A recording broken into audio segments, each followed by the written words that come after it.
विद्येविना मती गेली, मती विना नीती गेली, नती विना गती गेली, गती विना वित्त गेले, वित्ते विना शूद्र खचले आणि इतके सारे अनर्थ एका अविद्येने केले.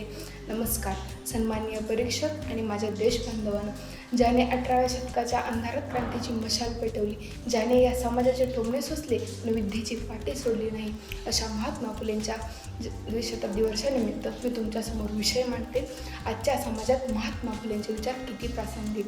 खरंच आजही आपल्या समाजाला महात्मा फुलेंच्या विचाराची तितकीच गरज आहे जितकी एखाद्या जीवाला ऑक्सिजनची असते. कारण जोपर्यंत या समाजात अन्याय जिवंत आहे, मग तो एखाद्या स्त्रीवरचा असू देत किंवा एखाद्या शेतकऱ्यावरचा, जोपर्यंत हे थांबत नाही तोपर्यंत महात्मा फुलेंचे विचार आपल्याला आपल्या रक्तात जिवंत ठेवावेच लागतील. मित्र, आज आपण 21व्या शतकात चंद्रावर पोहोचलो आहोत. प्रत्येकाच्या हातात स्मार्टफोन आहेत, अंगावर ब्रँडेड कपडे आहेत. आज आपल्या प्रत्येकाच्या घरातील मुलगी शाळेत जाते, जॉब करते, विमान चालवते. हे पाहताना आपल्याला खूप आनंद होतो. पण आठवा तो काळ जेव्हा पुण्याच्या भिडेवाड्यात मुलींची पहिली शाळा भरली होती. फुलेंनी खूप अतोनात कष्टातून सावित्रीमाईंना शिकवलं होतं. कारण त्यांना माहीत होतं, एक मुलगा शिकला तर तो एक व्यक्ती शिकतो, पण एक मुलगी शिकली तर ते अख्खं कुटुंब शिकवते, अख्खा समाज शिकवते. मित्र, आजच्या कॉर्पोरेट जगातल्या स्त्रिया स्वत्वास अंतरात जाणाऱ्या सुनीता विल्यम्स असो. आज आपण कौतुकाने सांगतो, माझी मुलगी कलेक्टर झाली, माझी मुलगी पायलट झाली. पण म्हणतात ना, काही चांगल्या गोष्टी घडण्या अगोदर खूप काही वाईट गोष्टींचा, संकटांचा सामना करावा लागतो. तो संकटांचा सामना महात्मा फुलेंनी 18व्या शतकात केला होता. कारण जेव्हा ते सावित्रीमाईंना अक्षर गिरवायला शिकवत होते, तेव्हा ते केवळ एका व्यक्तीला शिकवत नव्हते किंवा एखाद्या स्त्रीला शिकवत नव्हते, तर ते भारताच्या भविष्याला सुसंस्कृत करत होते. या सर्वांच्या यशाचा पाया महात्मा फुलेंनी 1848मध्येच रचला होता. म्हणून आज आपण गर्वानं म्हणतो, तू हो सावित्री त्या क्रांती सूर्याची, तू हो सावित्री त्या क्रांती सूर्याची. लोक तुला क्रांती ज्योती म्हणतील, लोक तुला क्रांती ज्योती म्हणतील.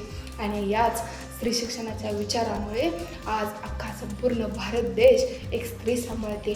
मग एवढं सगळं असताना विचार येतो, महात्मा फुलेंच्या विचाराप्रमाणे आज प्रत्येक मुलगी स्वतंत्र झाली का हो? आज तिला पूर्णपणे सुरक्षा मिळाली का हो? आज स्त्रिया अंतरात गेल्या खऱ्या, पण आजही ती एकटी घराबाहेर पडताना तिला भीती वाटते. आजही हुंड्यासाठी तिचा छळ केला जातो. आजही स्त्रीला भोगवस्तू म्हणून नाही तर माणूस म्हणून पाहण्याचा महात्मा फुलेंचा दृष्टिकोन प्रत्येकाच्या घराघरात पोहोचण्याची गरज आहे. आपण महात्मा फुलेंना फोटो, स्टेटसला, गॅलरीत तर सेव्ह करून ठेवलं, पण त्यांचं विचार सेव्ह करायला मात्र कुठं तर आपण विसरलो आहे असं मला वाटतं. आता हेच बघा ना, महात्मा फुलेंनी शेतकऱ्याचा आसूड लिहिला. आज आसूड बदलला आहे, पण शेतकऱ्याचं दुःख बदललं आहे का? आज शेतकरी रात्रंदिवस मातीत राबतो, पण शेवटी त्याच्या नशिबी फक्त मातीच उरते. आज माझा शेतकरी बाप हमी भावासाठी रस्त्यावर उतरतोय. हमी भाव तर नाहीच, त्यात हा कोसळणारा अवकाळी पाऊस, त्यामुळे डोक्यावर कर्जाचा डोंगर आणि या कर्जाच्या ओझ्याखाली दबून तर तो शेवटी फासावर लटकतोय. महात्मा फुलेंनी त्या काळी सांगितलं होतं, शेतकऱ्याला सिंचन द्या, शेतकऱ्याला आधुनिक तंत्रज्ञान द्या, शेतकऱ्याच्या मुलाला आधुनिक शेतीचं शिक्षण द्या. त्यावेळी सांगितलेलं सरकारने आणि या समाजाने ऐकलं असतं तर आज एकाही शेतकऱ्याला आत्महत्या करावी लागली नसती. कारण जोपर्यंत शेतकरी या समाजात ताठमानेने जगत नाही तोपर्यंत देशाची प्रगती ही निव्वळ थट्ट आहे. कारण जगाचा पोशिंदा जर उपाशी राहत असेल तर आपण कसली प्रगती साजरी करतोय, नाही का? कधी तर हा प्रश्न विचारून बघा स्वतःला. अहो, 2 दिवस गॅस टाकी मिळायची बंद झाली तर काय ती आपली अवस्था. माझ्या शेतकरी बापानं शेती पिकवायची जर बंद केली तर काय होईल मग? म्हणूनच महात्मा फुलेंचे विचार 18व्या शतकात जितके महत्त्वाचे होते तितकेच आज 21व्या शतकात आहेत आणि इथून पुढे देखील आहेत. मित्रहो, आज आपण AIच्या विज्ञानाच्या युगात जगत आहोत, पण आजही आपल्या समाजात बुवाबाजी, अंधश्रद्धा, जातीयता आपले पाय रोवून उभे. आजही लग्नाच्या पत्रिका ज्योतिषाला दाखवल्या जातात. आजही धर्माच्या नावाखाली निवडणुका लढवल्या जातात. महात्मा फुलेंनी सत्यशोधक समाजाची स्थापना केली होती. तेव्हा त्यांनी सांगितलं होतं, स्वतःच्या बुद्धीने विचार करा, कुणाचं गुलाम होऊ नका. आज सोशल मीडियाच्या रानात अफवांचं भरपूर पीक आलं. लोक विचार न करता मेसेज फॉरवर्ड करत असतात. यावेळी सत्य शोधण्याची वृत्ती जी महात्मा फुलेंनी आपल्याला सांगितली तीच आपल्याला वाचवू शकते. माणूस हा जन्माने नाही तर कर्माने श्रेष्ठ असतो. हा महात्मा फुलेंचा विचार आजही जातीय भेदावर सर्वात मोठं उत्तर आहे. शेवटी जाता जाता इतकंच म्हणेन, महात्मा फुले हे इतिहासातील केवळ एक नाव नाही तर ते वर्तमान बदलण्याचे विचार असलेले एक जिवंत उदाहरण आहेत. कारण तलवारीच्या लेखणीपेक्षा कारण तलवारीच्या धारेपेक्षा लेखणीची धार मोठी असते.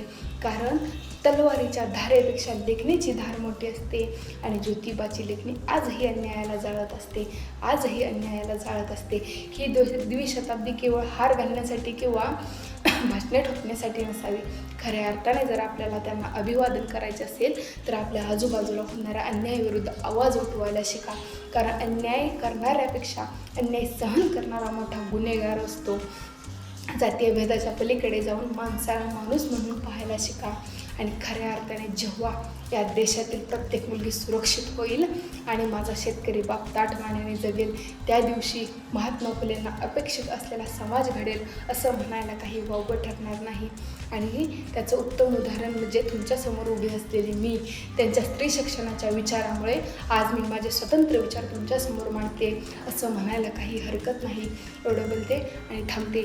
जय ज्योती, जय क्रांती. प्रेक्षक हो, तुम्हाला आमच्या स्पर्धकाचा व्हिडिओ नक्कीच आवडला असेल. आता या स्पर्धकाला जिंकवून देण्यासाठी तुम्ही सुद्धा मदत करू शकता. या स्पर्धकाचा व्हिडिओ लाईक करून, तसेच स्पर्धकाला प्रेरित करण्यासाठी त्या व्हिडिओवर कमेंट करून, आणि हो, जास्तीत जास्त लोकांपर्यंत हा व्हिडिओ शेअर करून, आणि हो, हा व्हिडिओ शेवटपर्यंत पाहिल्याबद्दल आपल्या सर्वांचे मनपूर्वक आभार.